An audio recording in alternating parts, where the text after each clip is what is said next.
الحمدللہ رب العالمین والصلاة والسلام علی سید المرسلین اما بعد فاعوذ باللہ من الشیطان الرجیم بسم اللہ الرحمن الرحیم پڑھیے الصلاة والسلام علیک یا رسول اللہ وعلی آلک واصحابک یا حبیب اللہ الصلاة والسلام علیک یا نبی اللہ وعلی آلک واصحابک یا نور اللہ۔ درود پاک کے بے شمار فضائل و برکات ہیں۔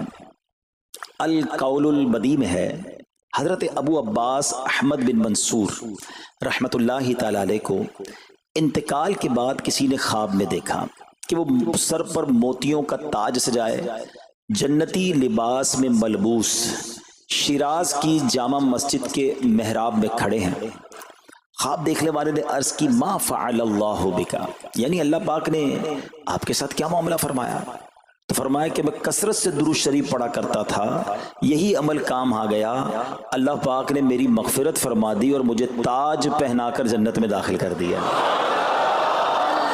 کیا بات ہے درود پاک کی! آپ یقین کریں، اگر میں آپ سے یہ کہوں کہ زندگی میں ایک مسلمان ہونے کی حیثیت سے اگر آپ اپنی خواہشات، اپنی ڈیزائرز کیا کیا ہیں لکھیں ذرا، کہ مجھے دنیا میں کیا چاہیے، مجھے مرتے وقت کیا چاہیے، قبر میں کیا چاہیے، مرنے کے بعد محشر کے دن میں کیا چاہتا ہوں، کبھی اکیلے بیٹھے نہ تو لکھیے گا، ٹھیک ہے؟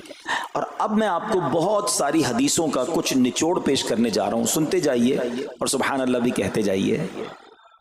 اگر آپ روزی میں برکت چاہتے ہیں تو درود پاک پڑھیے، اگر آپ بیماری سے شفا چاہتے ہیں تو درود پاک پڑھیے، اگر آپ ذلت و رسوائی سے بچنا چاہتے ہیں تو درود پاک پڑھیے، اگر آپ عزت میں اضافہ چاہتے ہیں تو درود پاک پڑھیے، آپ مصیبتوں اور پریشانیوں سے بچنا چاہتے ہیں تو درود پاک پڑھیے، مرتے وقت کلمہ پڑھنا چاہتے ہیں تو درود پاک پڑھیے، مرتے وقت آقا کا دیدار کرنا چاہتے ہیں تو درود پاک پڑھیے، آپ یہ چاہتے ہیں کہ آقا اپنے مبارک ہاتھوں سے قبر میں اتاریں تو درود پاک پڑھیے، اپنی قبر کو نور مصطفیٰ سے جگمگانا چاہتے ہیں تو درود پاک پڑھیے، قیامت کے دن نبی پاک کے پرچم تلے اٹھنا چاہتے ہیں تو درود پاک پڑھیے، آقا کے ہاتھوں جام کوثر پینا چاہتے ہیں تو درود پاک پڑھیے، اور سنیے آقا کے ساتھ جنت میں جانا چاہتے ہیں تو درود پاک پڑھیے، مدینے جانا چاہتے ہیں، بار بار جانا چاہتے ہیں تو درود پاک پڑھیے،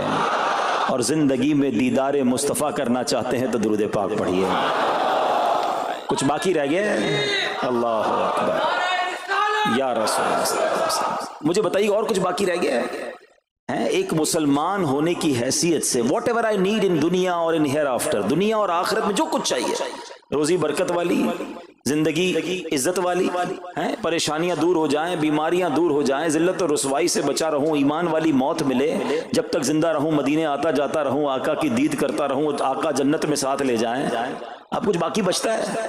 اب یقین کریں میں نے اپنی طرف سے نہیں بتایا، یہ جن کا کچھ مطالعہ ہے تو ان کو یاد آ رہا ہوگا کہ اس ہر جملے کے پیچھے کوئی نہ کوئی ایک روایت یا کوئی نہ کوئی حدیث موجود ہے، یعنی یہ سارے انعامات دنیا کے، قبر کے، حشر کے، یہ سارے انعامات نبی پاک نے درود پاک کی فضیلت میں بیان فرما دیے ہیں۔ یہ ایسے ہی شاعر نے نہیں کہا کہ ہر درد کی دوا ہے، صلی علی محمد، تعویذ ہر بلا ہے، صلی علی محمد صلی اللہ علیہ وسلم۔ پھر کیوں نہیں پڑھتے؟ یعنی اتنے سارے مسئلے حل ہو جائیں ایک ہی وظیفے سے۔ لوگ پوچھتے رہتے ہیں کوئی وظیفہ بتا دیں، روزی میں برکت کا بتا دیں، پریشانی دور ہو جائے بتا دیں، مدینے کا کوئی وظیفہ بتا دیں، اور یہ سارے وظیفے درود پاک میں چھپے ہوئے ہیں۔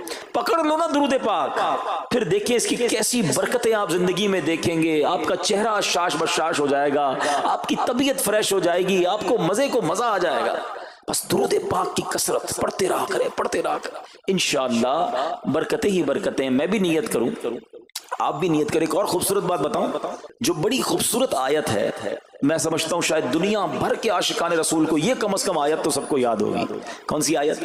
ان اللہ وملائکتہ یصلون علی النبی یا ایھا الذین آمنوا صلوا علیہ وسلموا تسلیما. مل کر درود پاک. اللہم صل علی سیدنا و مولانا محمد طب القلوب ودوائها وعافیت الابدان وشفائها ونور الابصار وضیائها وعلی آلہ وصحبہ وبارک وسلم. اب یہ جو آیت درود ہے نا شعبان کے مہینے میں نازل ہوئی ہے، تو چلو نیت کر لیں انشاءاللہ اب سے روزانہ کثرت سے درود پاک پڑھیں گے انشاءاللہ. آئیے مل کر محبت کے ساتھ ایک بار پھر درود پاک. صلو علی الحبیب صلی اللہ تعالی علی محمد صلی اللہ علیہ وسلم. مشہور صحابی حضرت ابو ہریرہ رضی اللہ تعالیٰ عنہ فرماتے ہیں کہ ایک مرتبہ میں رسول اکرم نور مجسم صلی اللہ تعالی علیہ وآلہ وسلم کی اقتداء میں نماز عشاء پڑھ کر واپس جا رہا تھا. میں نے دیکھا کہ ایک عورت اپنے آپ کو پوری طرح ڈھانپ کر سڑک کے ایک کنارے پر کھڑی ہے اور اس نے مجھے پکارا کہ اے ابو ہریرہ ذرا میری بات سنو. آپ کہتے ہیں میں قریب گیا، میں خلاصہ عرض کر رہا ہوں. تو اس عورت نے کہا کہ مجھ سے بہت بڑا گناہ ہو گیا ہے، کیا میری توبہ قبول ہوگی؟ حضرت ابو ہریرہ نے اس سے سوال کیا کہ کیا گناہ ہو گیا؟ اس نے گناہ کی تفصیل بتائی، کافی بڑا گناہ تھا. آپ نے کہا کہ تو ہلاک ہو گئی اور تو نے دوسروں کو بھی ہلاکت میں ڈال دیا، اتنا بڑا گناہ کیا، اب تم توبہ کی امید رکھتی ہو؟ اللہ پاک کی قسم تیری توبہ قبول نہیں ہوگی. جب آپ نے یہ کہا تو وہ عورت خوف خدا سے کانپنے لگی اور اتنا زور سے کانپی کہ کانپتے کانپتے وہ بے ہوش ہو گئی. آپ نبی پاک کی بارگاہ میں آ گئے. اب آپ کو خیال آیا کہ یار میں نے اس کو کہہ تو دیا مگر میں نے اللہ کے نبی صلی اللہ علیہ وسلم سے مشورہ تو نہیں کیا، پیارے آقا سے پوچھا تو نہیں. اب آپ نبی پاک علیہ السلام کی بارگاہ میں آئے اور آقا سے عرض کی کہ حضور ایسا ہوا اور ایک عورت مجھے ملی اور اس نے مجھے اپنا گناہ بتایا. میں نے کہا اتنا بڑا گناہ، اب تیری توبہ قبول نہیں ہوگی. اللہ اکبر. جب نبی رحمت شفیع امت صلی اللہ تعالی علیہ وسلم نے یہ بات سنی تو فرمایا انا للہ و انا الیہ راجعون. اے ابو ہریرہ تو خود بھی ہلاک ہوا اور تم نے اس عورت کو بھی ہلاکت میں ڈالا، کیا تمہیں اللہ پاک کا یہ فرمان یاد نہیں؟ پھر نبی پاک علیہ السلام نے قرآن مجید فرقان حمید کی یہ آیت تلاوت کی. ذرا غور سے تلاوت سنیے گا.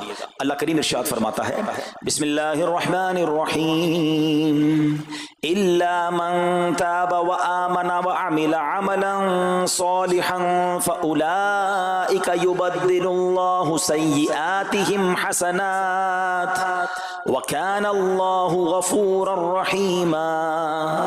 ترجمہ کنز العرفان.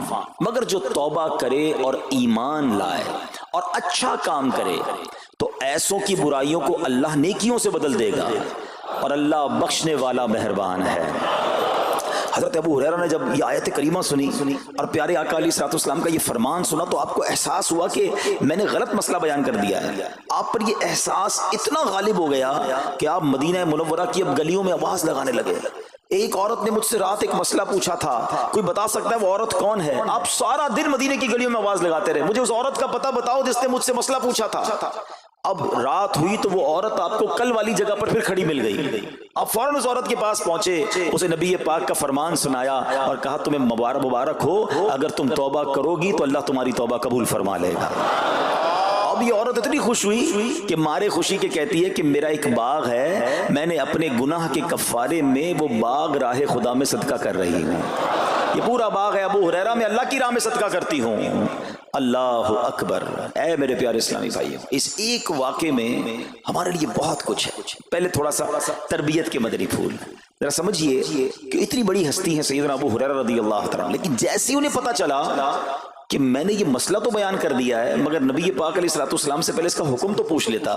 یہ ہمیں کیا درس دے رہا ہے کہ بغیر علم کے اپنی طرف سے شرعی مسئلہ بیان نہیں کرنا چاہیے.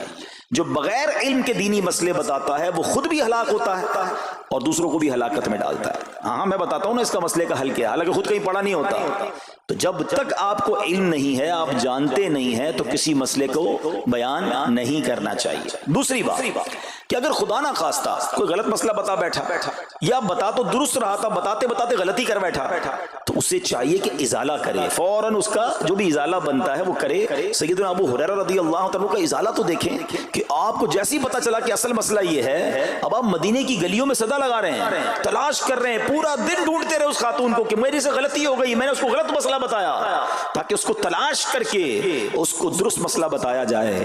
اللہ اکبر، صحابہ کرام کی ادائیں بھی کتنی نرالی ہوتی ہیں، اللہ ان کا صدقہ عطا فرما دے۔ اب ہوتا کیا ہے کہ کبھی کوئی غلط مسئلہ بیان ہو گیا، یا بیان میں، مشورے میں، درس میں کوئی غلطی ہو گئی، غلطی پتہ چل جائے، اب شرم آتی ہے کہ کیسے کہوں مجھ سے غلطی ہو گئی ہے، میں تو اتنا بڑا مبلغ بن کے گیا تھا، میں نے تو جناب اتنے پبلک میں بیان کیا تھا، اب میں کیسے بتاؤں کہ جناب میں نے یہ غلط پڑھ دیا یا غلط بیان کر دیا۔ حضرت ابو ہریرہ سب سے زیادہ جن کو حدیثیں یاد ہے، مگر سچ بتائیں بات سمجھنے والی پتہ کیا ہے، جو لوگ یہ سمجھتے ہیں نا کہ یار غلطی ماننے سے عزت کم ہو جاتی ہے، سچ بتاؤ آج 1450 سال بعد حضرت ابو ہریرہ کا یہ واقعہ سن کے ہمارے دلوں میں ان کی عزت کم ہو رہی ہے، بڑھ رہی ہے؟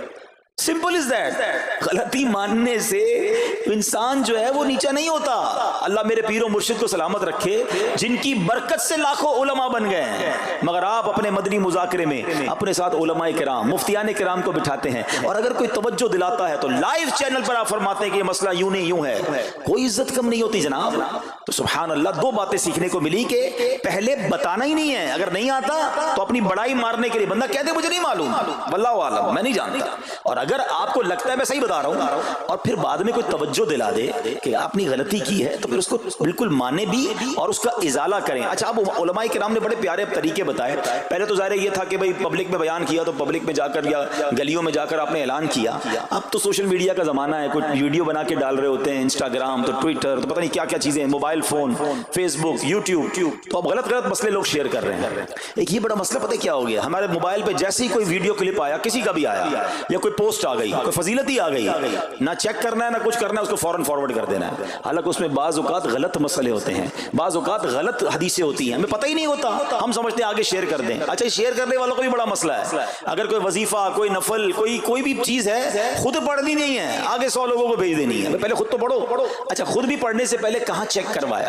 تو پلیز یہ شریعت کے معاملات ہیں، اس میں بڑی غلطی ہو سکتی ہے۔ تو اگر آپ کو کوئی بھی چیز شیئر کرنی ہے تو بیسٹ آپشن یہ ہے کہ دعوت اسلامی .net، یہ دعوت اسلامی کی ویب سائٹ ہے، اس پر ایک گیلری کا آپشن ہے، آپ وہاں جائیے، وہ مفتیان کرام سے چیک ہوئی پوسٹیں پڑی ہوئی ہیں، آپ وہاں سے پوسٹ اٹھائیں، اس کو شیئر کر دیں، بنداز کریں، کوئی ٹینشن نہیں ہے، کیونکہ وہ علماء نے چیک کی ہوئی ہے۔ مگر ہر آنے والی پوسٹ، ہر آنے والی ویڈیو کو آگے بڑھا دینا، تو مشورہ یہی ہے کہ یہ بڑا سخت معاملہ ہے، کیونکہ یاد رکھیے قرآن مجید فرقان حمید میں اللہ تعالیٰ ارشاد فرماتا ہے وَمَنْ أَظْلَمُ مِمَّنِ افْتَرَىٰ عَلَى اللَّهِ كَذِبًا، اور اس سے بڑھ کر ظالم کون جو اللہ پر جھوٹ باندھے۔ اچھا، اس کے بارے میں علماء فرماتے ہیں کہ اللہ پر جھوٹ باندھنے والا سب سے بڑا ظالم ہے۔ جب ہم کسی کو دینی مسئلہ بتاتے تو اس کا مطلب کیا ہوتا ہے کہ اللہ نے فرمایا یا اللہ کے حبیب علیہ السلام نے فرمایا، اس کا مطلب اگر ایسا نہیں ہے تو یہ اللہ پر جھوٹ باندھنا ہو گیا نا۔ ہم نے تو کہا مجھے تو پتہ نہیں تھا، کسی نے پوسٹ بھیجی تھی، کسی نے بتایا تھا، اچھا میں نے کہیں سنا تھا۔ اب کئی لوگوں کی تو عادت پتہ کیا ہے، ان کے ساتھ بیٹھو نا تھوڑی دیر، تھوڑی دیر بعد کہیں گے اللہ یہ فرماتا ہے، اللہ نے قرآن میں یہ فرمایا، پوچھو کدھر فرمایا، بولا یہ نہیں پتا، اللہ قرآن میں یہ کہتا ہے۔ کہاں کہتا ہے بتاؤ نا، آیت دکھاؤ، اللہ نے فرمایا یہ کرنا چاہیے، کہاں فرمایا؟ اپنی طرف سے۔ اچھا، کیونکہ کہیں سنا تھا، کہیں دوستوں کی محفل میں آدھی بات یاد تھی، ارے ڈرنا چاہیے کہ میں کیسے کہہ دوں کہ اللہ نے فرمایا، میں کیسے کہہ دوں نبی پاک علیہ السلام نے فرمایا، جب یاد نہیں، پڑھا نہیں۔ امیر اہل سنت کی آپ نے احتیاط دیکھی ہے، آپ حدیث کی کتاب منگاتے ہیں کہ پورا دیکھ کر پڑھتے ہیں، مگر یہاں تو اپنی مرضی سے چل رہا ہے معاملہ۔ خدا کے واسطے ہم سمجھ رہے ثواب کما رہے ہیں، اور ایسا نہ ہو کہ گناہ جاریہ والے کام ہو رہے ہوں۔ تو میں نے آپ کو آسان حل بتا دیا کہ دعوت اسلامی کے جو آفیشیل سوشل میڈیا کے پیجز ہیں، اگر آپ کو شوق ہے تو وہاں سے کوئی پوسٹ اٹھا لیں، وہاں سے کوئی چیز اٹھائیں اور اس کو شیئر کریں۔ باقی خدا را ان کاموں کو اپنی مرضی سے آگے نہ کریں، کہیں ہم گناہ گار نہ ہو۔ تو ایک بات تو ہمیں اس پورے واقعے سے سیدنا ابو ہریرہ رضی اللہ تعالیٰ کو جو انداز، آپ کی عاجزی، آپ کا ازالہ کرنا، آپ کا اس عورت کو تلاش کرنا، یہ سکھا رہا ہے کہ مسئلہ غلط بیان کرنا کتنا بڑا مسئلہ ہے۔ اللہ کرے کہ ہم اس کو سمجھیں۔ اب دوسری خوبصورت بات، آئے ہائے، عورت کا گناہ ہے، بڑا گناہ ہے، مگر نبی پاک نے جو آیت بیان فرما دی اور جو اس تک پیغام پہنچایا کہ توبہ کر لو، میرا رب توبہ قبول فرما لے گا۔ آئے ہائے میرے پیارے اسلامی بھائیو، کتنا ہی بڑا گناہ کیوں نہ ہو جائے، اللہ سے مایوس نہیں ہونا ہے، اس کی رحمت سے مایوس نہیں ہونا ہے، کیونکہ میرے آقا مدینے والے مصطفیٰ صلی اللہ تعالی علیہ وسلم فرماتے ہیں التائب من الذنب کمن لا ذنب لہ، گناہوں سے توبہ کرنے والا ایسا ہے جیسا اس نے گناہ کیا ہی نہیں ہے۔ ختم, null and void, deleted. یہ اتنی بڑی اللہ کی رحمت ہے کہ بس سچی توبہ ہو جائے نا, اللہ اس کو سارے اس کے گناہ معاف فرما دیتا ہے. حضرت عبداللہ ابن عبید رحمت اللہ تعالی سے روایت ہے, فرماتے ہیں کہ اللہ پاک کے نبی اور ہم سب انسانوں کے والد محترم حضرت آدم علیہ السلام نے اللہ پاک کی بارگاہ میں عرض کی, اے رب عز و جل, تو نے شیطان کو میرا دشمن بنایا ہے لیکن میری اولاد اس کا مقابلہ کرنے کی طاقت نہیں رکھتی. تو اللہ پاک نے فرمایا, اے آدم, آپ کی اولاد میں قیامت تک جو بھی انسان پیدا ہوگا میں اس کے ساتھ ایک محافظ فرشتہ مقرر فرما دوں گا جو انسان کے لیے شیطان کی جو چال ہے اس سے اس کی حفاظت کرے گا. حضرت آدم علیہ السلام نے عرض کی, مولا مزید کرم فرما. اللہ پاک نے فرمایا, اے آدم, آپ کی اولاد کو ایک نیکی کا اجر 10 گنا ملے گا. نیکی ایک کریں گے, اجر ملٹیپلائی بائی 10 ہو جائے گا. اور پھر اللہ نے فرمایا اس پہ مزید بڑھاؤں گا, جبکہ گناہ کوئی ایک کرے گا تو اس کے نامہ اعمال میں ایک ہی گناہ لکھا جائے گا. اللہ کی شان دیکھو, ایک نیکی اجر 10 گنا, گناہ ایک لکھا بھی ایک جائے گا. حضرت آدم علیہ السلام نے عرض کی, مولا اور کرم کر دے. دیکھو شروع سے ہم پر مہربانیاں ہیں. حضرت آدم علیہ السلام بھی اپنی اولاد کے لیے اللہ کی بارگاہ میں عرض کر رہے ہیں. اللہ پاک نے فرمایا, اے آدم, جب تک روح انسان کے بدن میں رہے گی میں اس کی توبہ قبول کرتا رہوں گا. جب تک زندہ ہے نا, جب تک توبہ کر لے اس کی توبہ قبول ہو جائے گی. اللہ اکبر, کتنا کریم ہمارا مولا ہے, ہمارا پروردگار کیسا رحیم ہے. جب بھی گناہ ہو جائیں فوراً اللہ کی بارگاہ میں حاضر ہو جایا کرو, اپنی غلطی کا اقرار کر کے شرمندہ ہو جایا کریں. انشاءاللہ کریم توبہ قبول ہوگی اور گناہوں کی میل سے دامن صاف ہو جائے گا. ارے توبہ جب ہو جائے نا اور بندہ سچی توبہ کر لے, دیکھو اللہ کیسا کریم ہے, کیسا کرم کرتا ہے. ایک بزرگ کے بارے میں آتا ہے, حبیب عجمی رحمت اللہ تعالی, ان کا نام تھا. ابھی بہت بڑے آپ اللہ کے ولی گزرے ہیں, بصرہ کے رہنے والے تھے, مگر توبہ سے پہلے آپ کی زندگی بڑی عجیب تھی. آپ بڑے امیر آدمی تھے, لوگوں کو قرضہ دیا کرتے تھے مگر سود پر قرضہ دیا کرتے تھے, سود لیا کرتے تھے. حال ایسا تھا کہ جب کسی سے سود لینے جاتے تھے یا قرضہ لینے جاتے تھے, وہ پیسہ نہ دیتا, لیٹ ہو جاتا تو اس سے جرمانہ وصول کر لیا کرتے تھے. ایک مرتبہ ایک مقروض کے دروازے پر گئے, وہ مقروض تو گھر پہ نہیں تھا, اس کی بیوی تھی. تو کہا میرا شوہر تو آج گھر پر نہیں ہے, نہ ہی میرے پاس رقم ہے کہ آپ کو دوں. آپ نے کہا مجھے تو چاہیے, کچھ نہ کچھ تو جرمانہ دینا ہوگا.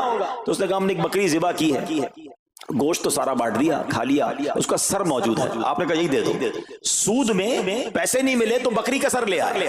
اچھا, اب جب بکری کا سر لے کر آئے تو اپنی زوجہ کو کہا کہ پکاؤ اس کو. تو زوجہ بولی گھر میں نہ لکڑیاں ہیں نہ دوسرا راشن ہے. چنانچہ اب لکڑیاں اور دوسرا راشن وغیرہ بھی دیگر مقروضوں کے گھر گئے اور وہاں سے سود میں کسی سے لکڑیاں پکڑ لی, کسی سے دوسرا راشن مسالہ وغیرہ چیزیں پکڑ لی, وہ بھی لے آئے. چلو پکاؤ. اب زوجہ نے ہانڈی بنائی, ابھی کھانا تیار ہو رہا تھا کہ اتنے میں ایک بھکاری آ گیا.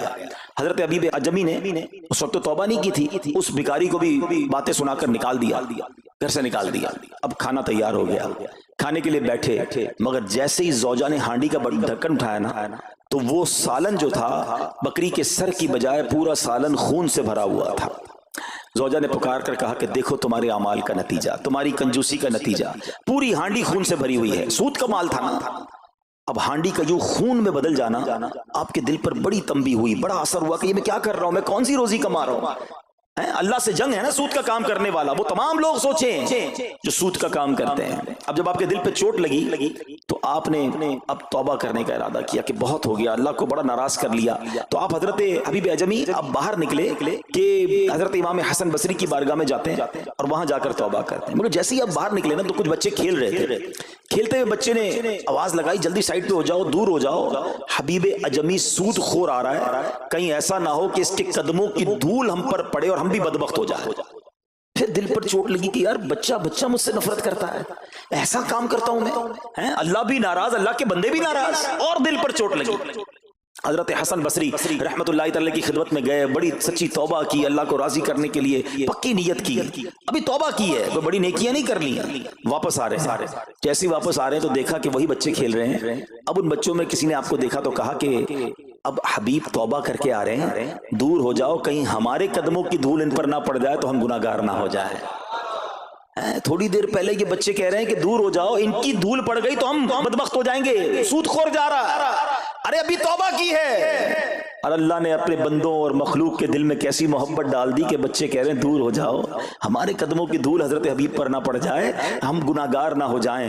اب جناب بڑا دل پہ اور اثر ہوا کہ مالک تیری قدرت، ابھی تو توبہ کی ہے اور میری نیک نامی کا اعلان تو نے اپنی مخلوق سے کروا دیا، سب کے حقوق ادا کیے، سودی لین دین تھا سب ختم کیا، اللہ پاک کی عبادت میں مصروف ہو گئے، اللہ نے ولایت کا سرتاج بنا دیا، اپنا ولی بنا دیا۔ اے میرے پیارے اسلامی بھائیوں، یہ ہے توبہ۔ اللہ اکبر۔ اے میرے پیارے اسلامی بھائیوں، پتہ یہ چلا کہ عزت دوبارہ مل جاتی ہے، شرط صرف ایک ہے کہ آدمی صحیح راستہ اختیار کر لے۔ اولیاء کرام کی سیرت پڑھ کر دیکھیں، ہزاروں اولیاء کرام ایسے ہیں جو توبہ سے پہلے گناہوں میں مشغول تھے، معاشرے میں انہیں بری نگاہ سے دیکھا جاتا تھا، لوگ ان سے نفرت کیا کرتے تھے، مگر جب اللہ کی طرف آ گئے تو کیا کمال ہوا کہ اب جناب لوگوں کے دلوں میں تو دلوں میں، جانوروں کے دلوں میں بھی اللہ نے اپنی مخلوق کے دلوں میں ان کی عزت ڈال دی، کیونکہ عزت کس کے پاس ہے؟